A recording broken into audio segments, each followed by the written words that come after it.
आप सभी को मेरा प्रणाम। आज सत्संग का बारे में सुनेंगे, जानेंगे। सत्संग से लाभ। सत्संग के बारे में नारद महर्षि ने कहा है, महत्संगस्थो दुर्लभ अगम्यो अमोघश्च। दुनिया में सब आसानी में मिल जाता है, महत्संग मिलना बहुत मुश्किल है। संसार में सभी वस्तुओं को मिलना आसान है, लेकिन संतों को संग मिलना बहुत दुर्लभ है। महान आत्मा के दर्शन करने वाले को महात्मा कहते हैं। महात्मा के दर्शन और उनके सामने बैठकर आध्यात्मिक विषय सुनना भाग्यशाली है, अहोभाग्य है।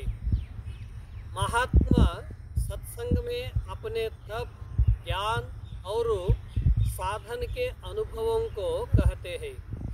संसार में आत्मा, परमात्मा, जगत के बारे में और हमारे स्वरूप के बारे में ज्ञान देते हैं। ज्ञान सर्वश्रेष्ठ है, सर्वोत्तम है। ज्ञान तीनों काल में पूजनीय है। जिसके पास ज्ञान होता है उसे कोई बाधा नहीं होती है। इसलिए ज्ञान प्राप्ति भी एक तप है। ऐसा ज्ञान सिर्फ गुरु के पास है। इसलिए गुरु के वाणी अमृत के समान है। अमृत का अर्थ है जिसका कभी नाश नहीं हो सकता है। अमृत मतलब अमर ज्ञान अमर है।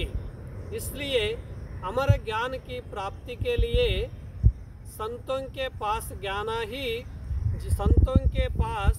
जाना ही होगा। क्योंकि जल में बिजली है लेकिन दिखाई नहीं देता है।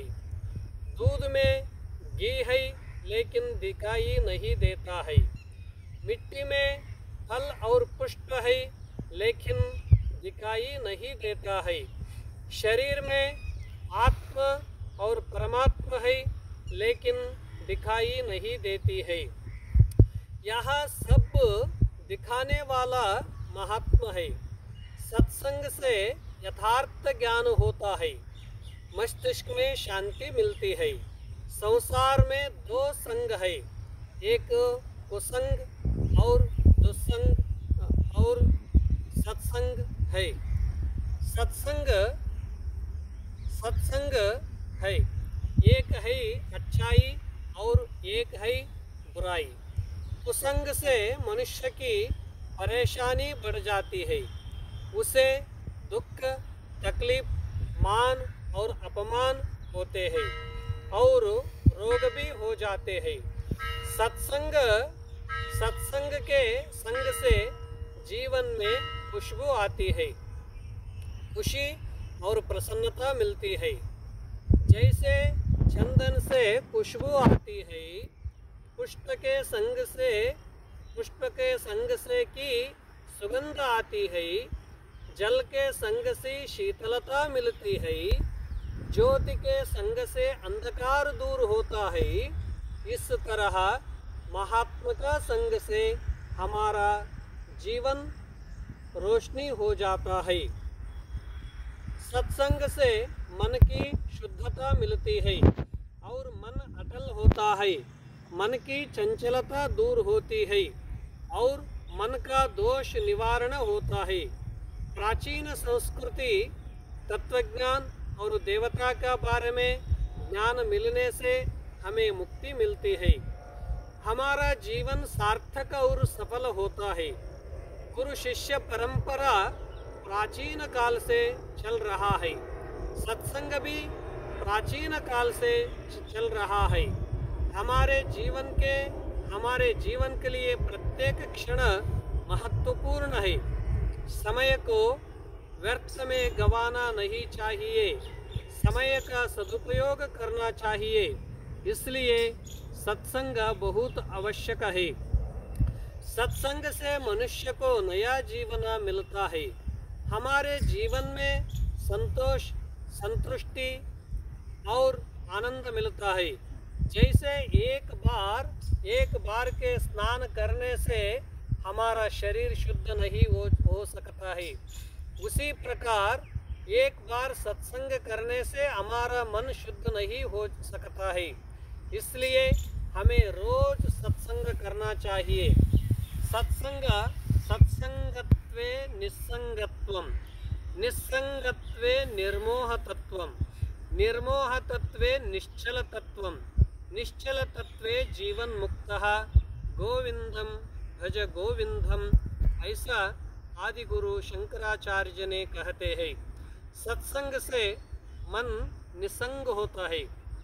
मन का काम, क्रोध, लोभ, मोह दूर हो जाता है। निस्संग से निर्मोह होता है। माया मोह संसार का बंधन दूर होता है। मन निर्मोह होता है। निर्मोहत्वे निश्चल तत्वम, मन का चिंता, ताप, दुख पूरा दूर होता है। मन निश्चल और स्थिरता होता है। निश्चल तत्व होने से शांति भी मिलता है, मुक्ति भी मिलता है। इसलिए सत्संग से सभी मिल जाता है। सत्संग बहुत महत्वपूर्ण है। सत्संग से हर आदमी का ज्ञान बढ़ता है, हृदय में शांति मिलता है, तनाव दूर होता है। इसलिए रोज आप परिश्रम करना जरूर नहीं, तप करना, जंगल में जाना जरूर नहीं। रोज महात्माओं को सामने बैठकर एक घंटा सत्संग करिए। सभी फल, सभी यज्ञ का और दान का, होम का पुण्य सत्संग से मिलता है। इस वजह से सत्संग बहुत महत्वपूर्ण है। ध्यायतो विषयान् पूषः संगस्ते सुखजायतो, संगात् संजायते कामः, कामात् क्रोधः, क्रोधात् लोभः, लोभः मदः मत्सरः। ऐसा एक विषय से पूरा जीवन अधोगति होता है, स्मृति भ्रष्ट होता है। इसलिए कुसंग से ऐसा होता है, गीता में श्री कृष्ण परमात्मा कहते, सत्संग से सब दूर होकर मन का शांति, अचल और शुद्धता होता है। सत्संग बहुत महत्वपूर्ण भूमिका है। सभी को सत्संग का करना चाहिए, जरूरी है। सत्संग से जीवन मुक्ति होता है। आप सभी को प्रणाम, धन्यवाद।